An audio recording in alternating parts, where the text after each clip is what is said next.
আসসালামু আলাইকুম ভিউয়ার্স, কেমন আছেন সবাই? আশা করি প্রত্যেকে অনেক ভালো আছেন।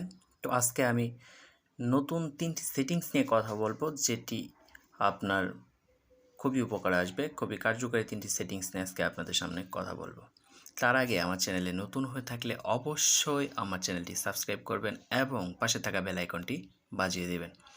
তো আমরা চলে যাব স্ক্রিনে, চলে যাব প্লে স্টোর থেকে আপনি ক্লিক করব। প্রথমে আমরা ইউটিউবের কাজটা সেটিংসটা করব। তো আমরা এখান থেকে ইউটিউব সার্চ করে নেব। ইউটিউব সার্চ করে নেওয়ার পর আপনাকে অবশ্যই ইউটিউব আপনি যে ফিচারটা কাজ করতে চাচ্ছেন, সেটিংটা চেঞ্জ করবেন, সেটা অবশ্যই আপনাকে আপডেট করে নিতে হবে। তো আমার এখানে আপডেট করা রয়েছে, আমি সিম্পলি ওপেন করে দেব। যাদের আপডেট থাকবে না তাদেরটা কিন্তু সেখানে আপডেট লেখাটা অটোমেটিক্যালি চলে আসবে। তো আমি এখান থেকে দেখতে পাচ্ছি আমি আমার ইউটিউবের হোম পেজে চলে আসছি। তো আমার এখানে হোম পেজে আসার পর যে বিষয়টা আমি লক্ষ্য করলাম, যে আমি যে প্রথমে যে সেটিংসটা দেখাবো সেটি হলো যে আমি ধরেন এই ভিডিওটা আমার ভালো লাগছে না, আমি এই চ্যানেলের ভিডিওগুলো আমি আর দেখতে চাচ্ছি না।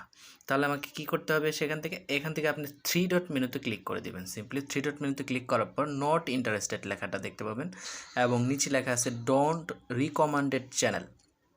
আপনি যদি নট ইন্টারেস্টেড লেখে ক্লিক করে দেন তাহলে হবে কি, আপনাকে ইউটিউব এই ধরনের ভিডিও আর কখনো আপনার ফিচারে দেখাবে না। এবং যদি আপনি ডোন্ট রিকমেন্ডেড চ্যানেল ক্লিক করেন তাহলে ইউটিউব আপনাকে এই চ্যানেলটা আর সাজেস্ট করবে না।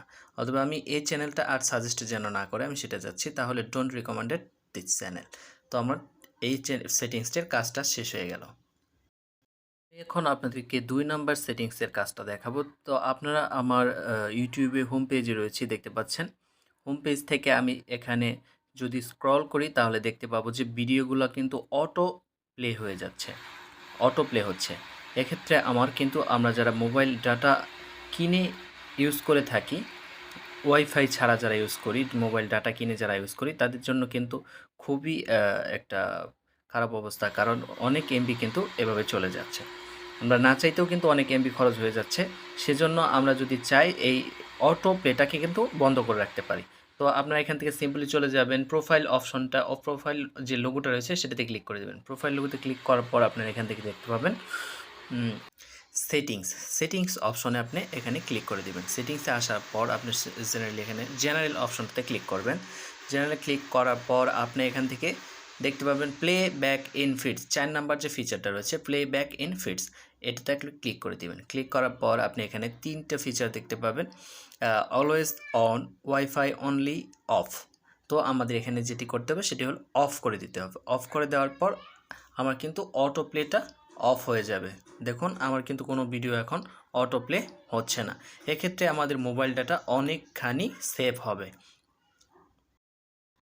এখন চলে যাব 3 নাম্বার সেটিংসে। আমরা যারা মোবাইল ফোনে অনলাইনে ইউটিউবে ভিডিও দেখে থাকি এবং ডাটা ইউজ করে থাকি, তাদের মোবাইলের চার্জ কিন্তু খুব দ্রুত শেষ হয়ে যায়। মোবাইলের চার্জ যেন খুব দ্রুত শেষ না হয় সেজন্য আরেকটি সেটিংস আপনাদের দেখিয়ে দিচ্ছি। এটাতে অল্প পরিমাণে হলেও মোবাইলটা চার্জটা সেভ হবে। আমরা ইউটিউবে চলে যাব। ইউটিউবে আসার পর আপনারা ইউটিউবে আসার পর দেখতে পাবেন যে প্রোফাইল লোগোটা রয়েছে আমাদের। প্রোফাইল লোগোতে আসার পর আমরা আবার সেটিংস অপশনটা ট্যাপ করে নেব। আমরা আবার চলে যাব জেনারেলে আসার পর আমরা এখান থেকে 3 নাম্বার যে ফিচারটা দেখতে পাচ্ছি অ্যাপিয়ারেন্স, এই অপশনটাতে আমরা ট্যাপ করে নেব। ট্যাপ করার পর এখানে আমরা 3টা ফিচার দেখতে পাচ্ছি আবারও, use device theme, light theme and dark theme. আমরা এখান থেকে জেনারেলি ডার্ক থিমটা সিলেক্ট করে দেব। সিলেক্ট করার পর সাথে সাথে দেখতে পাচ্ছেন আমার মোবাইল স্ক্রিনটা ডার্ক হয়ে গেছে। এক্ষেত্রে আমার মোবাইল চার্জ অনেকটাই কিন্তু সেভ হবে। আশা করি আপনাদের এই 3টা টিপস অনেক কাজে দেবে। ভিডিওটি যদি আপনাদের উপকার আসে অবশ্যই লাইক, কমেন্ট অ্যান্ড শেয়ার করবেন। দেখা হবে পরের কোনো ভিডিওতে। সে পর্যন্ত সুস্থ থাকুন। আল্লাহ হাফেজ।